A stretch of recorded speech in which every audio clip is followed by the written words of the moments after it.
اسلام میں کسی کی پیدائش کا یا کسی کی وفات کا دن منانا شریعت میں مطلوب ہوتا تو اس دن سے زیادہ کوئی اور دن اس بات کا مستحق نہیں تھا کہ اس کو عید کے طور پر منایا جائے. لیکن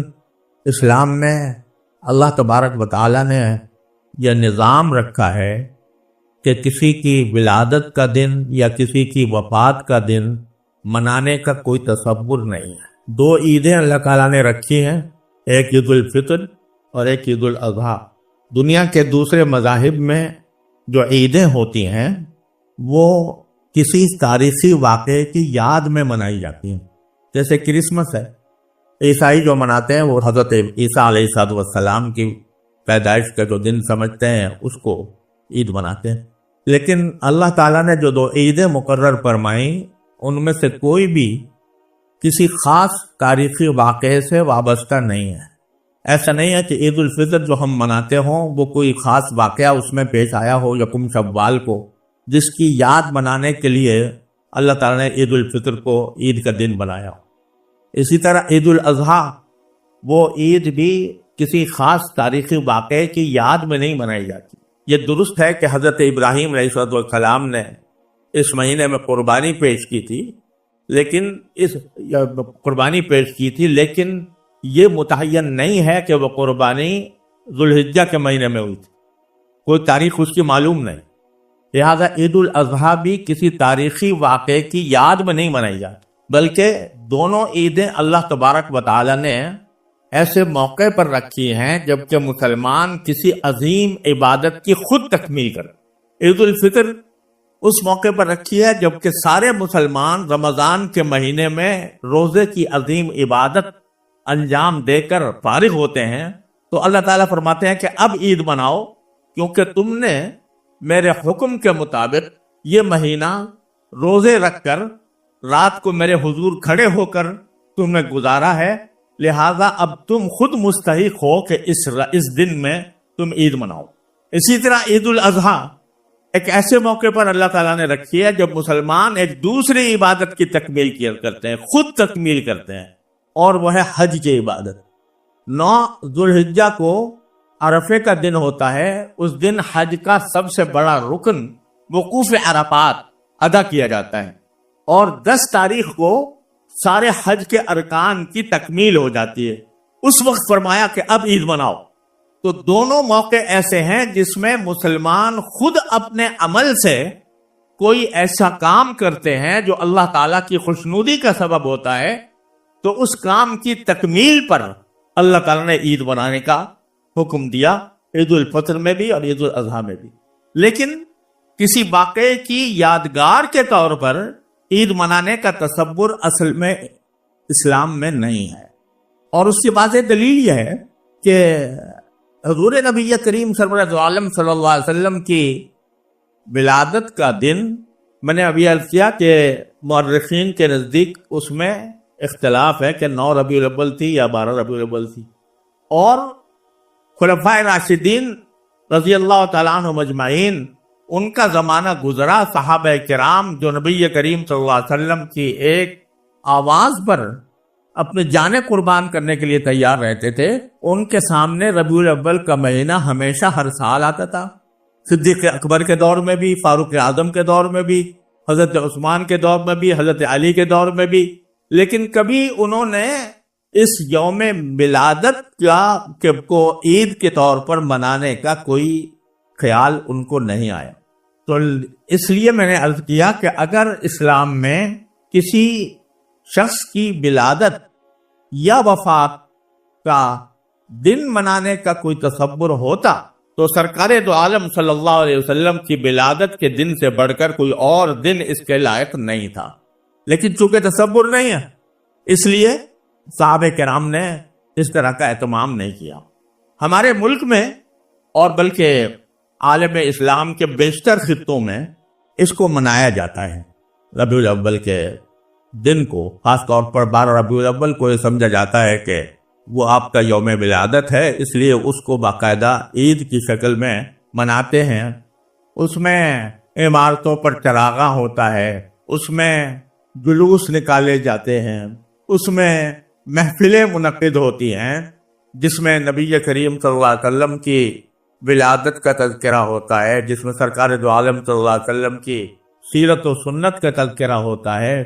جگہ جگہ گلی گلی جلسے ہوتے ہیں۔ یہ سب کارروائی تو بے شک ہو رہی ہے، لیکن سوال یہ ہے کہ اتنی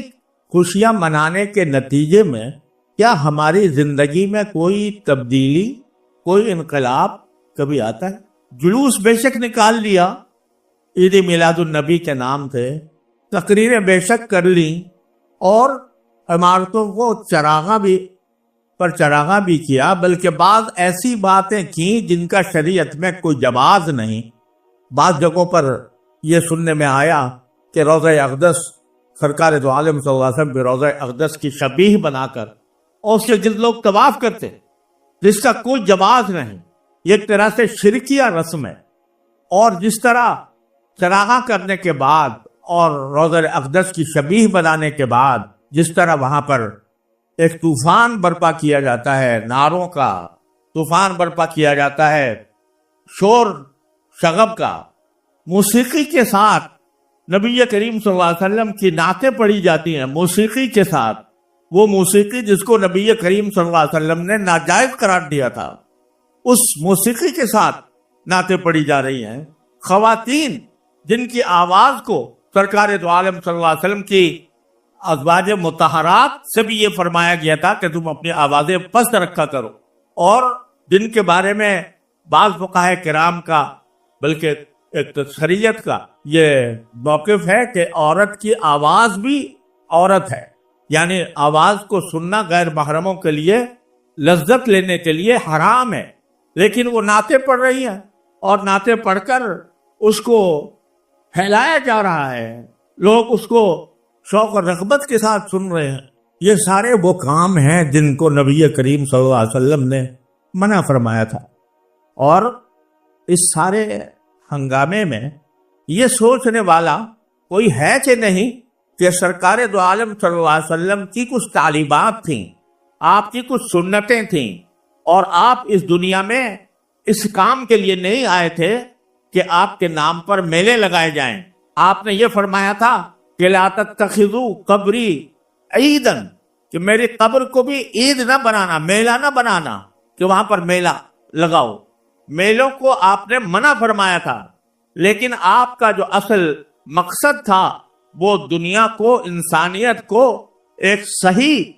اور اللہ تعالیٰ کی رضا کے مطابق زندگی گزارنے کی دعوت تھی۔ وہ دعوت کہاں گئی؟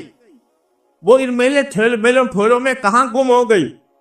کتنے لوگ ہیں جو اس ربیع الاول کے مہینے میں یہ سوچتے ہوں کہ بھئی ربیع الاول کا مہینہ تو آیا ہے، لیکن جس ذات کی ولادت کی بنا پر ہم خوشیاں منا رہے ہیں، اس ذات کی تعلیمات میں سے کون سی تعلیم ایسی ہے جس پر عمل کر رہے ہیں، کون سی پر عمل نہیں کر رہے، اور اگر نہیں کر رہے تو کم از کم اس مہینے کے اندر یہ جائزہ لے کر اپنی اصلاح کی فکر کر لے۔ سرکار دو عالم صلی اللہ علیہ وسلم کو اللہ تبارک و تعالیٰ نے، اگر آپ کو اپنی تعریف مطلوب ہوتی اور آپ اپنی اقتدار چاہتے ہوتے تو آپ کو تو یہ پیشکش کی گئی تھی عرب کے قریش کی طرف سے، اور یہ کہا گیا تھا کہ اگر آپ دولت چاہتے ہیں تو ہم ساری دولت آپ کے قدموں میں ڈھیر کرنے کو تیار، اگر آپ کو اقتدار چاہیے تو ہم اپنا سردار آپ کو بنانے کو تیار ہیں، اگر آپ کو حسن و جمال چاہیے تو ہم عرب کا منتخب حسن و جمال آپ کی خدمت میں پیش کرنے کو تیار ہیں، لیکن آپ یہ دعوت چھوڑ دیجیے جو دعوت آپ لے کر آئے۔ سرکار دو عالم صلی اللہ علیہ وسلم نے جواب میں فرمایا کہ اگر تم میرے ایک ہاتھ میں آفتاب اور ایک ہاتھ میں چاند رکھ دو تب بھی میں اپنی اس دعوت کو چھوڑنے والا نہیں۔ آپ اس لیے نہیں آئے تھے کہ آپ کے قصیدے پڑھے جائیں،